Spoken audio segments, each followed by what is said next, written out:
A Plaguelands Media production. Hey everyone, this is Hugh from Plaguelands Media, and today I'm bringing you the first of two videos showcasing possibly my most anticipated game of 2021. My Kickstarter version of Final Girl arrived yesterday. I've already had a game of it. It is absolutely fantastic, but I just wanted to show you what came in the Kickstarter. So this is the core box of Final Girl. If I can open it.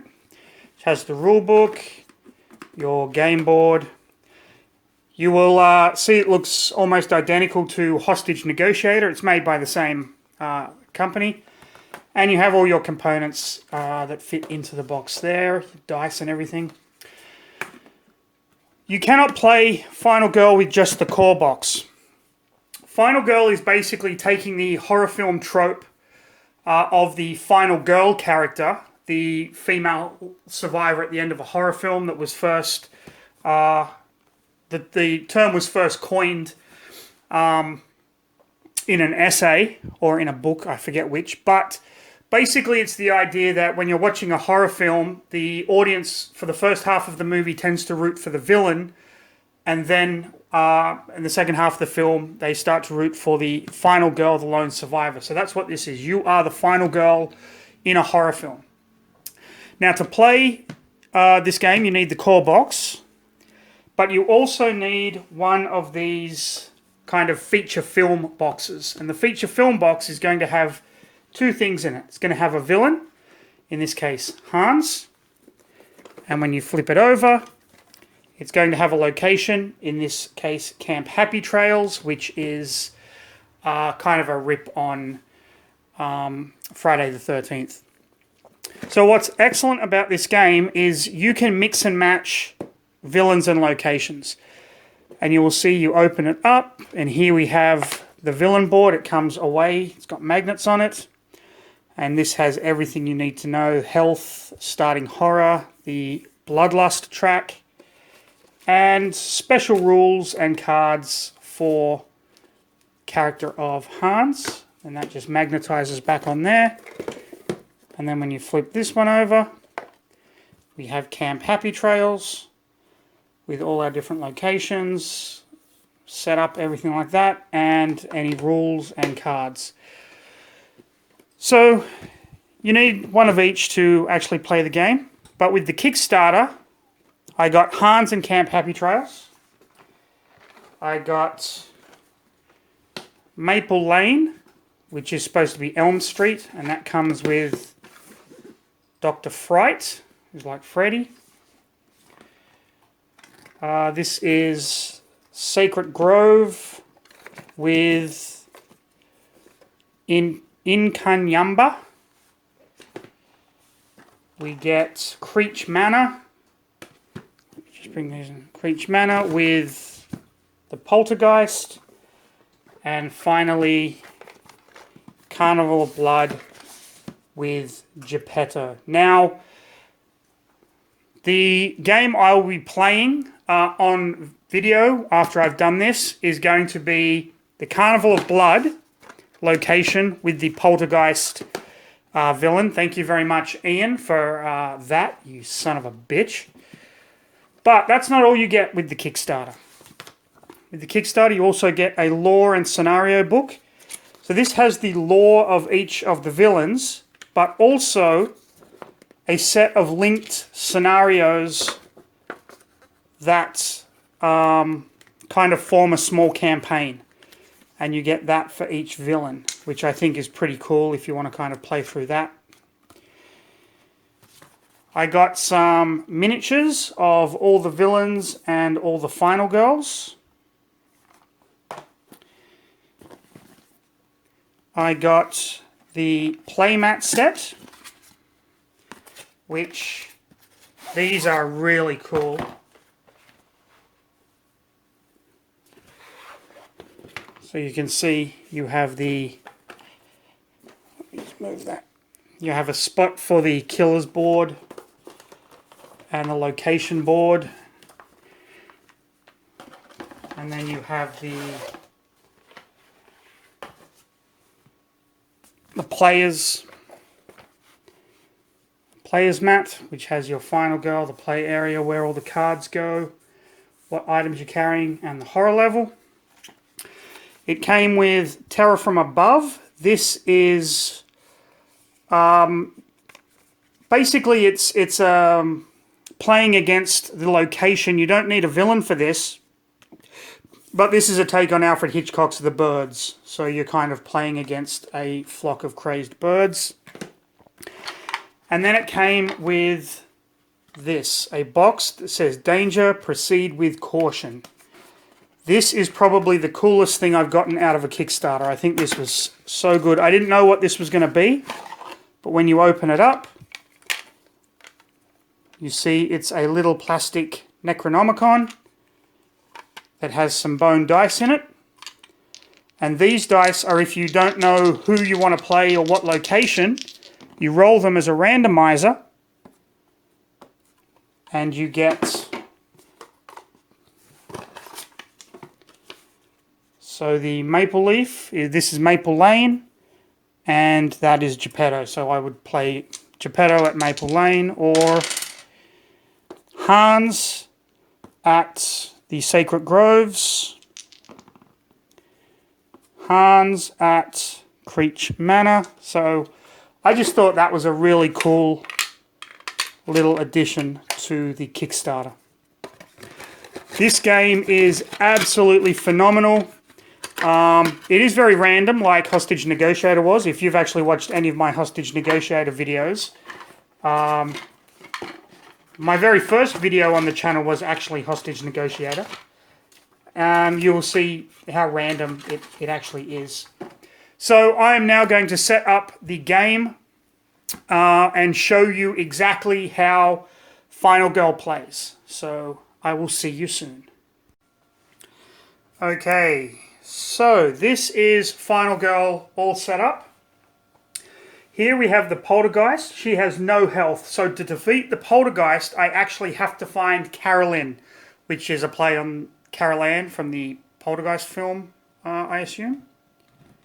Just move that over a little bit to get that looking good. Okay. So you can see here on the board, the red meeple is the Poltergeist. She starts at the clown car. I start at the... Oh, what is that? Things to Astonish. We also have a special victim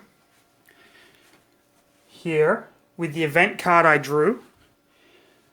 So this is... Did you follow me here? So I had to place 4 new victims in the big top, which is in the center. And if it focuses... One of them is a special victim who is your plucky younger sibling. While the sibling is in your space, you may spend 2 time to reroll 1 die, and if the sibling dies, Bloodlust goes up by 2. So that is the event card I drew. The setup was No Laughing Matter. You can see this is really bad because, wait, there it is. All around is victims. So I've got to be very careful. We have 3 items up here which you can't see. There is a strongman hammer at the Forest of Horrors. So, Forest of Horrors down here. At the House of Mirrors, there's an aluminium bat, and there's pepper spray at Things to Astonish, which is where I am. And you can see like the item card. If the killer is in your space, you may discard this to end the killer's phase, ignoring their remaining movement, attacks, and any other effects. So that could come in handy. But to get that, I need to search, and I don't have any search cards. I am playing as Selena. I only need to rescue 4 victims to flip over to my ultimate side. I picked her really because her ultimate is 2 additional dice when doing a search action. And I need to search because Carolyn is somewhere in there, here, here, or here, and I need to get away with her in order to beat the Poltergeist. Very simple, just like Hostage Negotiator, we have our 0 cost cards. We have our tableau of cards going from 1 all the way up to a 6 cost.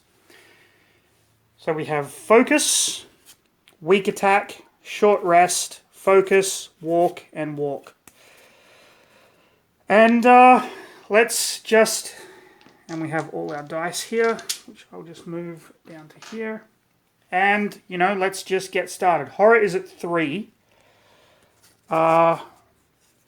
To rescue victims, you need to take them to these green areas. There's a green area there, there's a green area there, and there's a green area there, but that's where the villain is. This one is actually going to be quite challenging. So the first card I'll play is a walk. Horror's at 3, so I take 2 dice, looking for successes. The dice comes with 5 and 6 as a success, 3 and 4. You can discard 2 cards to turn it into a success, and 1 and 2 is nothing. So I got 1 success. I can move 1 space, and it's going to cost me 1 time. So I drop time down, and I'm going to move into this space here.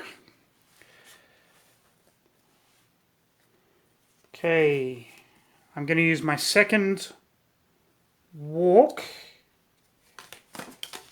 and throw cards on the floor for some reason. Use my second walk. Okay, I'm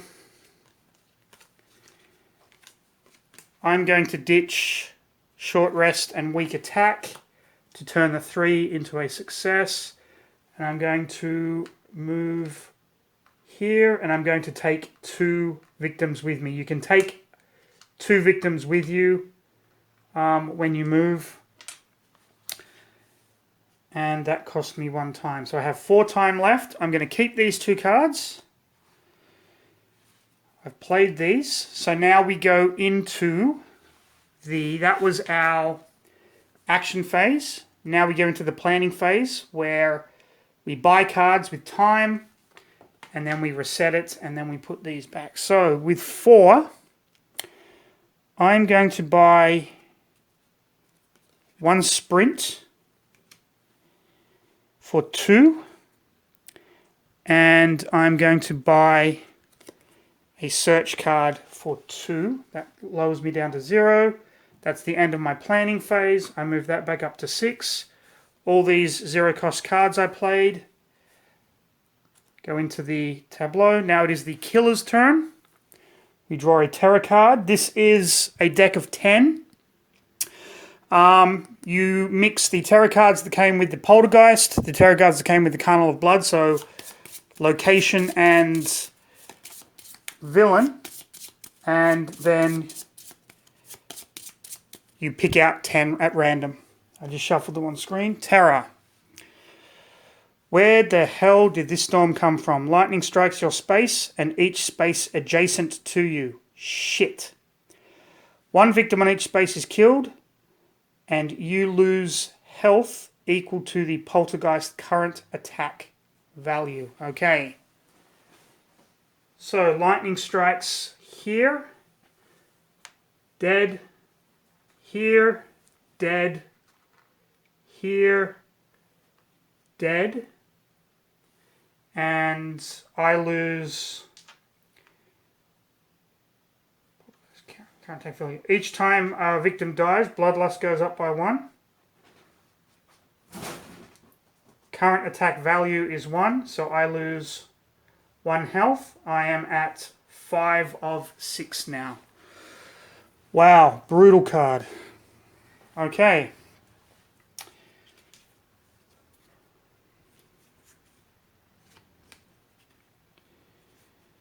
I'm going to play a focus. Oh, that's no successes. You know what? I'm going to take that. I'll lose 2 time. Play another focus. Lose 2 time. That didn't work. Okay. Time for me to sprint.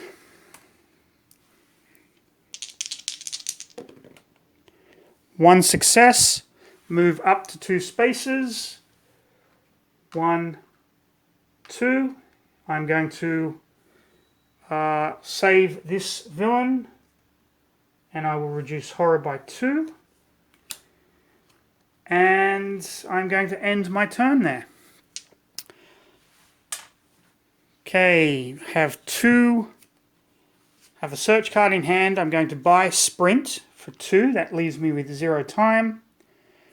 I get back all of my 0 cost cards. 2 walks, a weak attack, and a short rest. Sprint goes back to focus. Go there. And we go into the villain's turn. How did the tiger get loose? If there are no victims on the board, discard. All victims panic. Okay. Panicky victim is basically you roll a dice and they will move in whatever direction it shows. So we'll start here. 2 and 6. 1 moves here. 1 moves down here. These 2. 4. And 2. This guy. 4.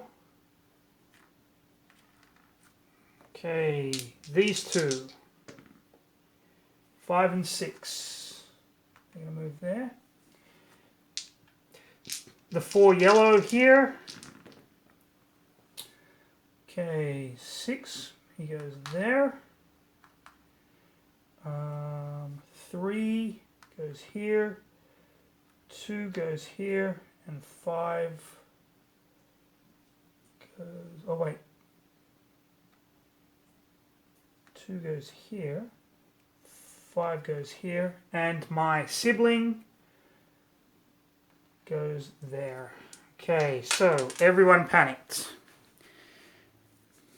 Now we move down. The poltergeist is going to move to the nearest victim. 1 movement and deal 1 damage. Okay, nearest victim is going this way. Dead. Bloodlust. Oh, I was supposed to reveal a dark power here. All of your moves of 2 or more spaces are reduced by 1. Okay, whatever. That didn't affect anything. Goes up 1, so horror goes up by 2.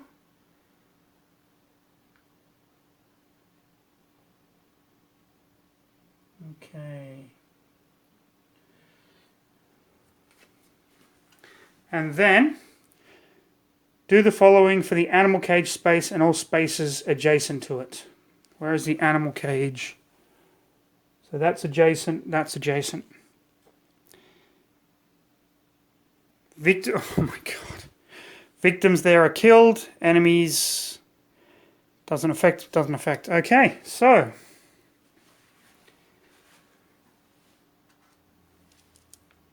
my sibling just got killed by a tiger.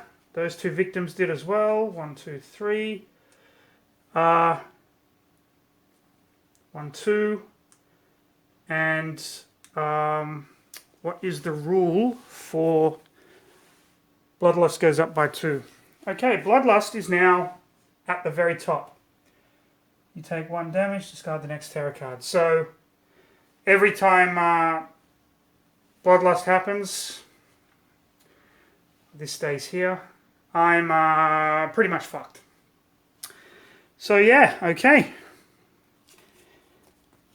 Well, Mum and Dad aren't going to be too happy that my sibling was eaten by a tiger, but what can you do? That goes back to 6. Okay. Well, I'm going to sprint.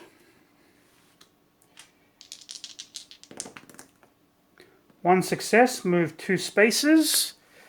But her power is all of your moves of 2 or more spaces are reduced by 1, so I only move 1 space. Okay. Play my walk card. I think I lost 1 time as well. 0.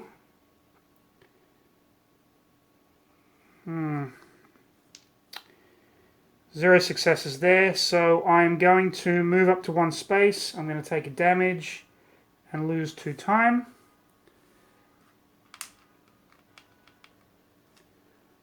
Move to there like that.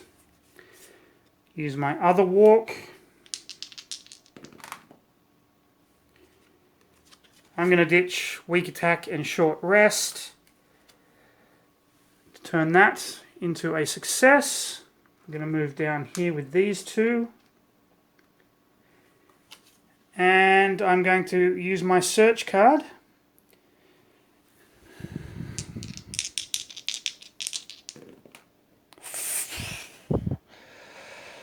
Take the top item card on your space. Horror increases by 2 and I lose 2 time. Gonna have to do it. I am in the Forest of Horrors. So I'm gonna get a hammer, which is fucking useless to me. Goes up by 2 and I lose 2 time. That is the end of my turn. I'm gonna spend 1 to buy Close Call. Goes back up to 6. We have Search. And those are all my 0 cost cards. I get Focus back. I'm probably making a lot of bad decisions, but I don't care because the story that this is turning out to be is fucking hilarious. Okay. Terror time.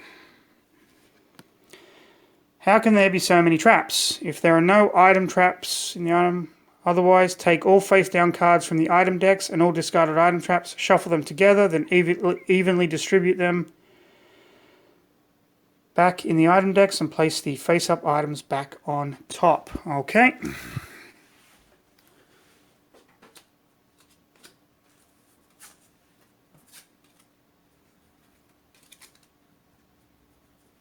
Okay, so I'm going through this kind of carnival. Not doing too well at the moment. Actually doing really bad. Bloodlust is already at the top. Evenly distribute them.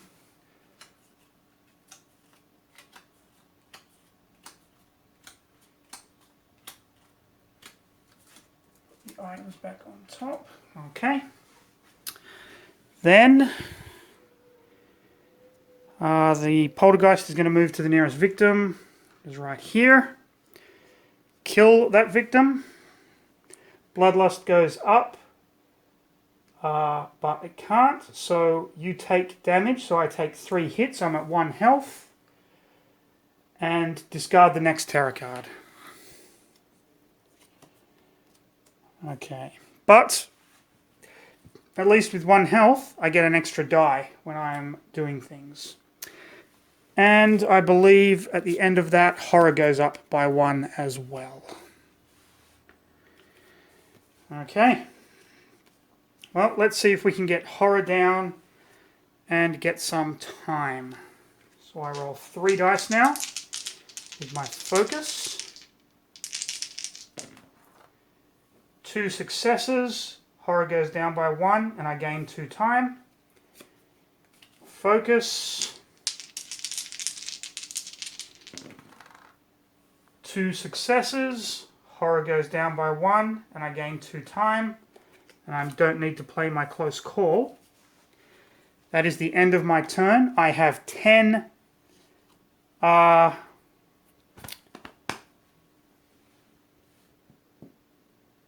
time to spend. So I'm going to spend by 1 sprint. Sprint should have gone there. Okay, I'm going to buy 1 sprint for 2. I'm going to buy a long rest for 5. And I'm going to play Distract by Distraction for 3, putting me at 0. Okay. I get all of my 1 cost cards, or 0 cost cards back. They go back in there. I have 8 cards. You can have a hand size of 10. Terror. It burns, it burns. Place the acid trap token in your space. Okay. Acid trap token in my space.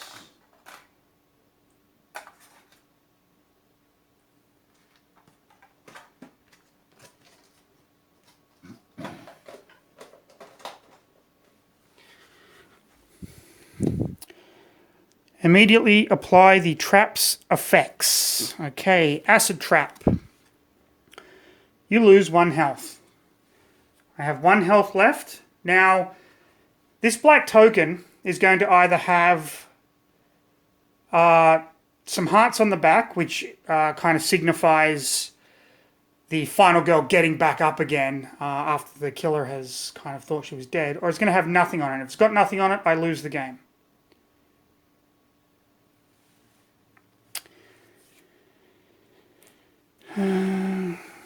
To you and any of your victims as well. So the acid trap also killed all of these guys, which puts Bloodlust up 4 times, which means I take 3, 6, 9, 12 damage and discard 1, 2, 3, 4 cards from the Terror deck, leaving 1. But it doesn't matter because Selena has failed to find Carolyn. Where was she anyway? Nope, she wasn't in the Forest of Horrors. She wasn't in the House of Mirrors. She was... Carolyn was here, where I fucking started the game. She was there the whole time. Well, maybe not, because they got shuffled around. But still, that is freaking hilarious. So basically, Selena has been trapped in this carnival of blood. The poltergeist. Her sibling followed her here. The poltergeist was going crazy. Lightning strikes hit, killing all these victims. I managed to save 1 fucking person. And the poltergeist ended up killing me. And that was her finale card right there. So you can see this is a very swingy game. I probably didn't play it optimally, but that's okay. This is still one of the best games I have played. It is so much fun, especially if you love horror films. I'm sure I'm going to be bringing you more of this to the channel. As well as some more Marvel Champions. But yeah, this was the Kickstarter version of Final Girl. I received it yesterday. Absolutely in love with this game. If you don't like randomness, like you can see a lot of it's predicated by dice rolls, then you're probably not going to enjoy it. But I love horror films. I love what Van Ryder Games did with the hostage negotiator concept. And I really suggest you check this out. And the best part, it's a pure solo game. You don't play cooperatively, you don't play competitively. It's just 100% pure solo, which is right up my alley as well. Thanks for watching. Hit like, subscribe, leave a comment if you think I played like shit, which I clearly did because everyone died. Yeah, stay safe. Follow Plaguelands Media on all of our platforms, and I will see you in the next video. This was Final Girl, Selena versus the Poltergeist at the Carnival of Blood.